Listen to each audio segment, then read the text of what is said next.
let it be known, I have not spoken to J.J. Watt on this. I've not spoken to any of the teams that might be pursuing him. This is from me, and I think J.J. Watt should be a Buffalo Bill. Oh, wow. I do like it. A Buffalo Bill. Bill's Mafia. Yeah. He's a president. Number one, president of Bill Mafia, Michael Robinson. Go to a Super Bowl contender, and they're a Super Bowl contender on day one. They're right there. They're on the doorstep. J.J. Watt has accomplished everything he could possibly accomplish as an individual player. Three-time AP Defensive Player of the Year, sure. He's also been a sack leader. He's done everything great. Go to the place where it's not going to be necessarily on you to get that Super Bowl ring. I don't know about the money situation, but I would say, and I'm not, again, going to ever assume I know J.J. Watt's wallet, with all the endorsements and the big deals he's had, $1 million here, $1 million there is not going to change his life at this point. If it means taking a little bit less as a free agent at this point in your career to get the opportunity to play in the Super Bowl, I love the fact that Buffalo is right there, right there. They were one game away from beating the Chiefs and, of course, then playing the Buccaneers. And I'm not so sure if the Buccaneers face the Buffalo Bills in the Super Bowl, that thing doesn't go a little differently. I'll just say that right now because the Chiefs, I don't even know if they're still aware that the game took place a couple of weeks ago. Not the Chiefs, guys. Sorry, trust me. When you live and die with that Chiefs team like I did, you got to wear it a couple weeks later.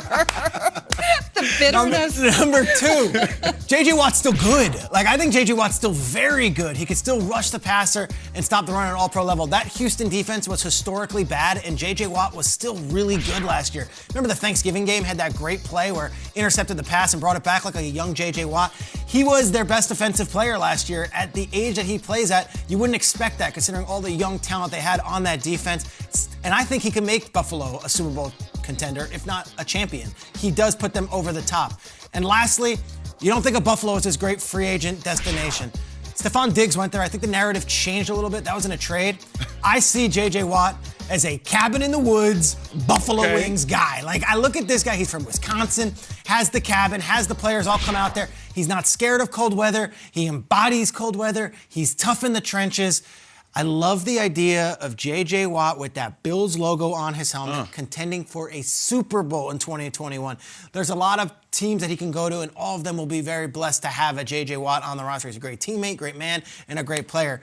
But I think the perfect fit, which is the point of this segment, is the Buffalo Bills, and I want to see him eating some wings and enjoying himself. I'm a blue cheese guy. JJ, do what you do whatever you want. I'm a blue cheese guy. If ranch is your thing, that's fine. Either way, have a wing, and then maybe go get the ring. There we go. Oh, I'm feeling that. Pete, I like that. I like to wing see, in the ring. I like to see JJ with my Buffalo Bills. My only concern there is young locker room. He's a dominant personality. I don't know if it'll bode well there, but on the field, straight on paper, yeah, I think it works. But for me, I'm going to look at the Tennessee Titans, right?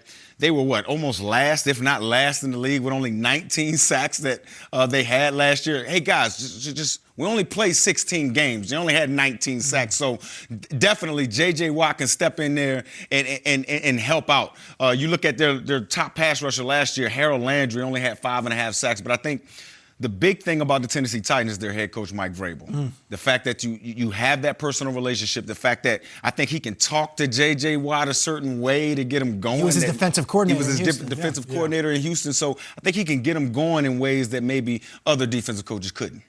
Yeah, that'd be a great fit. I'm sure that DoorDash could deliver some wings in Buffalo or any cabin in Wisconsin. There you go. Look, I think for the Bills that'd be a great fit. Just for the sake of TV, let's go another direction.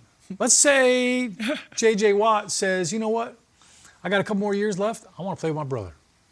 I'm going to go to the Pittsburgh Steelers. Okay. I'm going to find a way to make it work. Bud Dupree tore his ACL. He was franchise tagged. He's a free agent. He's coming off of injury. And if JJ comes and says, look, I want to go play for the Pittsburgh Steelers. I want to play on grass, which as an older player, that's a big factor. Imagine having J.J. Watt lining up next to T.J. Watt, who led the league in sacks this year. As an offensive lineman, that's a nightmare. And for the Steelers, I know they're trying to figure out how do we keep Ben and the salary cap issue, so numbers would have to be a part in this. But the one thing that J.J. Watt, I don't think people realize about him and his play, he is even better against the run than he is at rushing the passer. I know he's a great pass rush artist. He's got the sack, the forced fumble, the interceptions, all that. He is an absolute nightmare to block in the run game. You want to put him one-on-one with the tight end, That's a wrap. That's game over. You cannot block him one-on-one with the tight end. I've never seen a defensive tackle backdoor tackles and guards, and by backdoor, they're trying to cut you off, and you backdoor them, and you still are quick enough to run around behind them and make the tackle for loss. J.J. Watt does that all the time. How many times does he miss? It would be a great, fit in that 3-4 defense for the Pittsburgh Steelers with Keith Butler, the defensive coordinator, who I played with in Cleveland. He's got a great mind. Man, imagine having J.J. Watt and T.J. Watt wearing that black and yellow. Those terrible towels would be going nuts. I'm with you in that division, but I'm going Cleveland for J.J. Watt. And I'll tell you what convinced me. It was an article on Cleveland.com written by Ellis Williams, a really good young writer. He does a terrific job. And he proposed the idea, if you line up Myles Garrett and J.J. Watt next to him at defensive tackle, who's going to block them? And what are you forcing lines to have to do then to deal with those two monsters on the same side of the line? I was in. The moment I read about that, I was in, and I think that would be a great fit. I think that it would be interesting for him to join a clearly ascending, I think we all agree, a clearly ascending Cleveland team that has some personalities. Kevin Stefanski did a terrific job in his first year as head coach there. And I think that they would be big enough to handle. You're going to have to handle a big personality, right, in JJ? Whether he has a big personality or not, he is a big personality in this league. I truly believe, maybe it's a surprise I'm saying this, I truly believe Cleveland could do it. The roster, the locker room, and the coaching, absolutely. You know what, Kim? He wouldn't have to be the #1 rusher. No. He could be a complimentary you kidding piece. me? You see what I'm saying? You know how much fun they could have? At this point in J.J. Watt's career, I think that's perfect. 4 AFC teams we all listed. Wow. All of them playoff contenders. I'm curious what the viewers at home think is the best chance to get the ring. Right, absolutely. Like wings and rings. I like where your head's at. Wings, rings.